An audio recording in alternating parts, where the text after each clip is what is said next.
Assalamualaikum warahmatullahi wabarakatuh. Pada kesempatan ini, saya akan menjelaskan bagaimana cara menambahkan konten pembelajaran bagi pengguna UBL sebagai dosen. Untuk langkah pertama, kita memilih menu Classroom.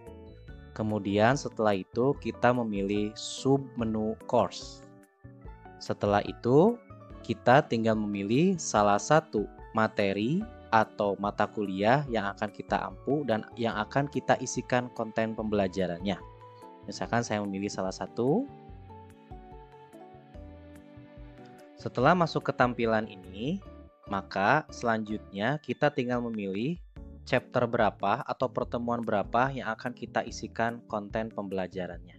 Misalkan kita memilih pertemuan yang pertama, kemudian setelah itu kita tinggal mengklik button atau tombol Content Build. Pada tampilan ini, kita dapat menambahkan konten-konten pembelajaran Bapak dan Ibu yang akan melaksanakan kegiatan proses pembelajaran. Untuk mengisi konten pembelajaran ini, berikut merupakan fitur-fitur yang ada pada Content Builder ini. Yang pertama ada text box, yang dimana fungsi dari text box ini adalah untuk memberikan sebuah teks atau gambaran. Kemudian ada fungsi button atau fungsi dari tombol, di mana fungsi dari tombol ini adalah untuk memberikan link and match terhadap link yang akan kita tampilkan kepada mahasiswa. Kemudian juga ada picture untuk menambahkan gambar. Kemudian ada video. Untuk video ini akan ada dua opsi Bapak dan Ibu. Yang pertama adalah kita bisa melinkkan jika Bapak dan Ibu mempunyai konten yang ada di YouTube.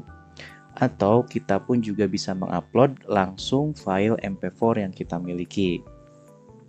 Kemudian ada 3D object, kemudian ada file PDF, kemudian ada PPT, audio, dan sekaligus juga pada Content Builder ini juga kita bisa melaksanakan kuis secara langsung tanpa harus melalui fitur yang ada di menu sebelumnya. Kemudian ada menu survei dan structured picture ya. Untuk sistemnya sendiri ini menggunakan sistem drag and drop. Jadi Bapak Ibu cukup mengklik pilihan dari tombol atau menu ini, tinggal diklik kemudian digeser ke tengah. Setelah itu kita tinggal tambahkan teks apa yang akan kita tambahkan di sini. Misalkan materi pembelajaran 1. Ini misalkan sebagai judul. Nah, di sini kita bisa mengatur karena pengaturannya juga sudah ada di sini ya. Untuk teksnya, kemudian juga hurufnya dan juga warna dari hurufnya juga gitu ya. Misalkan seperti ini. Kemudian setelah itu jika kita ingin menggeser ada tanda berbentuk panah. Jadi kita bisa geser misalkan di posisi atas. Kemudian misalkan selain itu juga kita akan menambahkan sebuah materi PowerPoint misalkan. Kita tinggal memilih menu PPT ini kemudian digeser dan disimpan di sini. Setelah itu di sini ada pilihan, ada tanda panah ke atas, tinggal kita klik. Kemudian kita tinggal mengisi atau menambahkan materi yang akan kita berikan dalam bentuk PowerPoint gitu ya.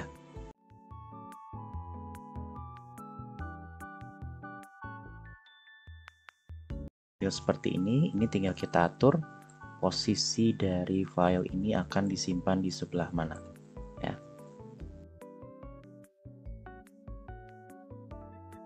Nah, seperti ini. Kemudian misalkan di sebelah kanan yang kosong ini saya ingin menambahkan sebuah tombol, misalkan tombol button, tinggal drag and drop juga sama. Kemudian di sini kita tinggal mengklik tanda berbentuk rantai ya atau linknya. Misalkan kita sudah mendapatkan link artikel, misalkan artikel yang akan kita berikan kepada mahasiswa sebagai bahan untuk menambah materi gitu ya. Tinggal diklik linknya, kemudian di copy, kemudian kita kembali lagi ke UBL ya. Kemudian kita klik tanda linknya. Kemudian di sini ada link HTTP, kita masukkan di sini. Jangan lupa kita cek terlebih dahulu di bagian depannya, takutnya double. Nah, ini kalau double seperti ini, maka kita tinggal hapus HTTPS-nya dan juga garis miringnya karena sudah ada di sini ya. Jadi tidak perlu lagi menambahkan itu. Kemudian untuk buttonnya, nama buttonnya pun juga atau nama tombolnya kita bisa ganti, misalkan link artikel, ya, submit. Nah, setelah itu ini tinggal kita atur posisinya mau di mana dan juga besarnya mau seperti apa. Ini artinya secara otomatis jika mahasiswa mengklik tombol ini, maka dia akan link langsung terhadap artikel yang kita tuju gitu ya. Nah, kemudian Bapak dan Ibu sekalian, apabila Bapak dan Ibu ingin menambahkan kembali halamannya, maka kita bisa menambahkan halaman ini pada sidebar sebelah kanan ini di bagian bawah. Kita tinggal menambahkan add page ya. Maka otomatis dia akan menambah add page. Kalaupun harus mengurangi, tinggal mengklik tanda silang ya. Misalkan seperti ini. Nah, misalkan di page yang kedua kita akan menambahkan misalkan file PDF. Nah, ini pun juga sama, untuk PDF kita bisa dua cara ya Bapak dan Ibu. Bisa kita menggunakan tautan link jika memang PDF-nya kita ingin mengakses secara online gitu ya.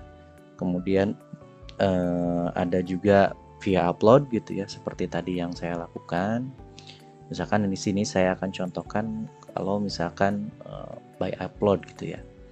Nah, ini secara otomatis maka file yang akan dieksekusi adalah file yang PDF ya. Kita tunggu sebentar, kemudian filenya sudah muncul, tinggal ini kita atur tampilannya mau seperti apa gitu ya. Nah, misalkan seperti ini. Kemudian misalkan saya ingin menambahkan satu video. Nah, sama juga ya sistemnya dengan drag and drop. Kemudian tinggal kita klik linknya kalau misalkan kita punya videonya di YouTube, dan alangkah lebih baiknya misalkan konten pembelajaran Bapak dan Ibu itu sudah ada di YouTube gitu ya. Satu, mungkin untuk mengefisiensikan proses akses dan juga proses upload gitu. Kita tinggal klik linknya, jangan lupa kita sediakan dulu linknya, link YouTube atau channel yang kita miliki. Misalkan Ctrl C, kita copy ya linknya. Kemudian kita kembali lagi ke UBL, kita klik tanda link, dan di sini kita tinggal masukkan. Jangan lupa kita cross check HTTPS-nya jangan sampai double ya. Jika sudah, maka kita tinggal klik OK. Nah, jika sudah tampil di bagian sini, maka otomatis video yang memang atau link yang memang diuploadkan di UBL oleh Bapak dan Ibu ini berarti sudah aktif ya. Nah, untuk berikutnya Bapak dan Ibu bisa mencoba, mungkin ya di sini ada pengaturan layout jika misalkan Bapak dan Ibu ingin layoutnya itu ditentukan oleh UBL gitu ya. Kemudian di sini juga sama, kita tinggal memilih fiturnya, artinya kita mau pilih fitur apa gitu ya. Dan juga ada high post, ini juga sama gitu ya. Nah, selain itu juga di bagian sidebar atas Bapak dan Ibu di sini ada menu-menu save, di mana menu save ini digunakan untuk menyimpan file yang kita upload di content builder ini. Port ini kita mengambil data atau file dari course sebelumnya yang sudah kita upload. Export ini adalah kita akan menguploadkan materi yang sama untuk course berikutnya itu. Kemudian di sini juga ada preview. Preview ini digunakan untuk melihat tampilan, artinya kita bisa melihat tampilan dari yang sudah kita uploadkan itu seperti apa. Nah, contoh misalkan seperti ini adalah tampilan yang akan tampil nanti pada saat mahasiswa mengakses konten pembelajaran Bapak dan Ibu. Nah, di sini mahasiswa pasti akan bisa melihat di slide yang pertama ini misalkan ada tampilan PowerPoint dan juga link, dan kalau kita coba klik linknya maka dia secara otomatis langsung menuju ke link yang sudah kita tuju, misalkan artikel atau pembelajaran tambahan yang akan diberikan oleh Bapak dan Ibu dosen kepada mahasiswanya gitu. Untuk selanjutnya Bapak dan Ibu sebagai para pengajar, apabila Bapak dan Ibu para pengajar ingin melaksanakan pembelajaran secara langsung, Maka caranya adalah kita tinggal masuk ke konten view. Misalkan di sini Bapak dan Ibu sebagai dosen sudah mengupload materi sebelumnya dan akan melaksanakan pembelajaran langsung secara online.